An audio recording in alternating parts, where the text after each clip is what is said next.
In 2067, crop failures and dust storms threaten the survival of humanity. Corn is the last viable crop. The world has also become a post-truth society, with younger generations being taught ideas that the Apollo moon landing was faked. Widowed engineer and former NASA pilot Joseph Cooper is now a farmer. His father-in-law Donald, 15-year-old son Tom, and 10-year-old daughter Murphy live with him. One day, after another dust storm, strange dust patterns inexplicably appear on the floor of Murph's bedroom. She attributes the anomaly to the ghost. Cooper eventually deduces that the patterns were caused by changes in gravity and that they are a binary code for geographic coordinates. Cooper follows coordinates that lead him to a secret NASA facility headed by Professor John Brand, Cooper's former supervisor. Professor Brand says that gravitational anomalies occur in different places. 48 years ago, unknown beings placed a wormhole near Saturn, opening the way to a distant galaxy with 12 potentially habitable worlds located near a black hole that people called Gargantua. 10 years ago, 12 volunteers flew through a wormhole to explore the planets alone. Astronauts Miller, Edmunds, and Mann reported positive results. Based on their data, Professor Brand developed two plans to ensure the survival of humanity.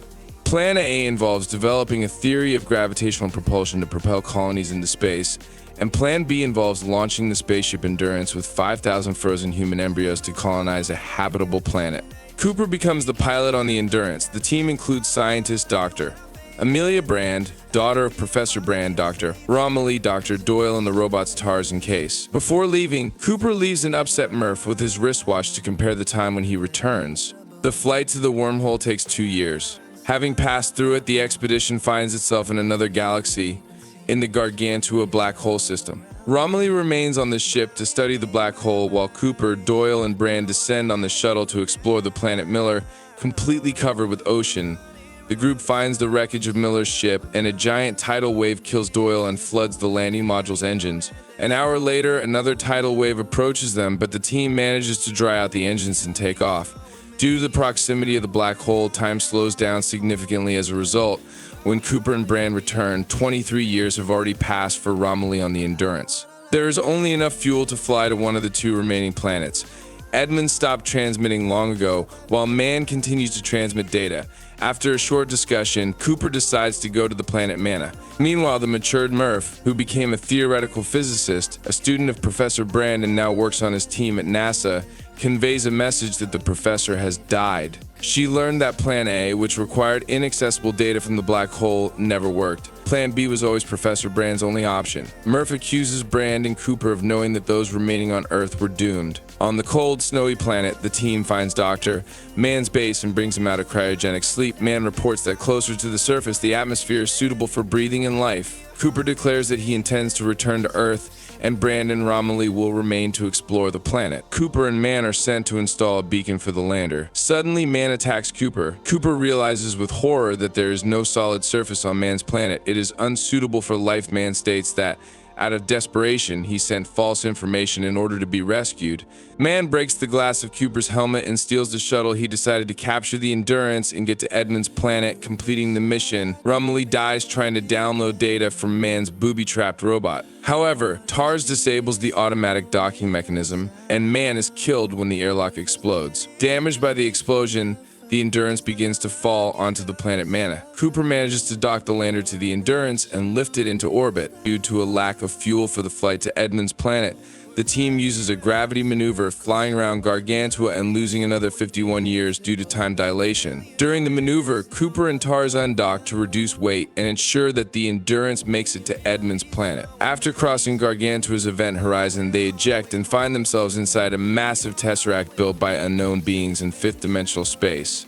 The tesseract is designed so that with small movements in space, Cooper can observe different moments in time in Murph's old room on Earth. Earth time became a spatial coordinate for him. However, he cannot enter the space of the room and transmit any electromagnetic or acoustic signal there, since he is under the Gargantua event horizon, from under which no three-dimensional influence can escape. But for gravitational disturbances, which are described by a space of large dimensions, the three-dimensional event horizon is not an obstacle. Thanks to this, Cooper can weakly influence the gravity in Murph's room, and at different times. Cooper tries to convey to his past self the call stop by knocking in Morse code, which on Earth in the room causes books to fall. Then he suddenly remembers Amelia's words about gravity as a way of communication and realizes that there are no unknown creatures. All this time he was Murph's ghost. Both the wormhole and the hypercube in which they and TARS are located were built by people of the future using the very formula of gravity that Professor Brand could not bring to mind due to his lack of quantum data from the black hole. Only she, Murph, can bring this theory to practical results. Cooper first transmits NASA coordinates to himself in the past in order to come here to the black hole, and then moving years ahead, transmits to the adult Murph the quantum data collected by TARS in the form of oscillations of the second hand of a clock using Morse code. Based on this data, Murph solves the theory of gravitational movement to carry out Plan A. In five-dimensional space, the collapse of the Tesseract begins, possibly due to the fact that people have learned to control gravity and are building a wormhole. Cooper and TARS are thrown out of the wormhole into the orbit of Saturn. Cooper wakes up on Cooper Base in one of the space settlements in the orbit of Saturn, where humanity has moved. He is flattered that the base is named after him, but the doctor explains to him that this was done in honor of his daughter, who in her old age decided to go into cryogenic sleep to wait for him. A few days later, he meets Murph, who is on the verge of death, surrounded by her family. She says goodbye to her father and encourages him to go to Amelia. Cooper and TARS hijack a spaceship and travel to Amelia and Case, who have set up a base on Edmunds' deserted but habitable planet. If you liked the video, please like and subscribe.